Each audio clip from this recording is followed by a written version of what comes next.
Back to the Morning Blend. Have you seen this show? It is called The Have and the Have-Nots. It is a hit soap opera. Now in a new season, it's from producer Tyler Perry, and it's about a complicated dynamic between a rich and powerful family who live in a Georgia mansion and the hired help who work there. John Schneider became famous for his role in the Dukes of Hazzard. He now stars as the patriarch, Jim Cryer, in this new show. Great to have you, John. I'm sorry.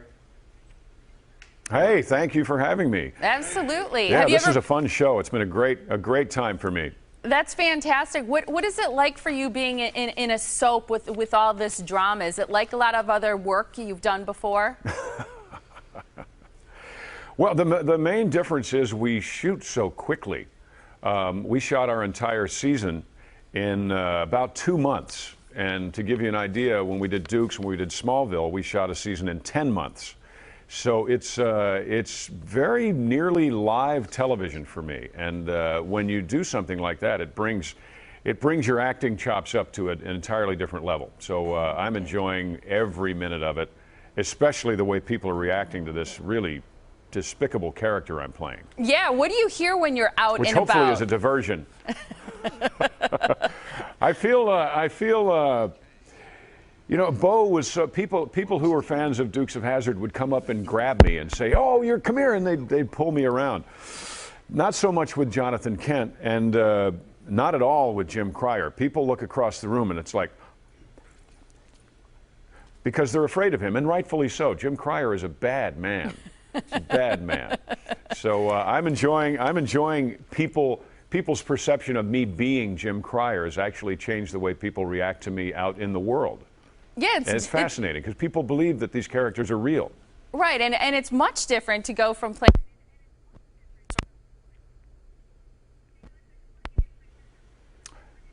Uh-oh. I lost you in my headset. I lost you in my headset. I'm not sure. You said that it's much different. I'm going to respond to the question I think you were asking. Until I hear you in my headset again. It is entirely different playing a character like this and doing a show like this than it was working on the Dukes of Hazzard or Smallville. Those television shows were done with a single camera, very much like you would film a feature-length motion picture. And you had to churn them out every 7 working days. With this show, we shoot with 5 cameras, and we do an hour episode every day. So it's a lot like being in an airplane and having someone throw your parachute out and then say, "Okay, go get it." That's a scary feeling. Very much. I hope my microphone's working and you can hear me now. Feeling. That's a very scary feeling. Yes, I can hear you now. Oh, good. What's your fondest memory from playing Bo Duke?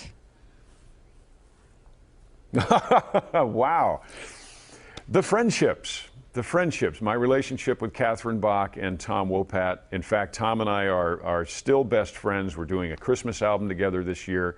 We just did a series of commercials that I can't tell you who they're for, but we did 3 30-second commercials that are going to come out this summer as Bo and Luke.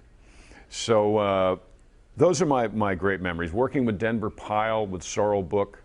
These are relationships that had Denver and Sorrel not passed away, I'm sure that they would still be part of my life. I'd still be part of their life. Everyone on the Dukes of Hazzard are still the best of friends. I think that's really cool. Tom was actually here in Milwaukee and on our show a couple years back, so I remember talking to him too. And I wonder too, growing up, when you think about this show, The Have and the Have-Nots, when you were growing up, which category did you fit into? Oh, definitely a have-not.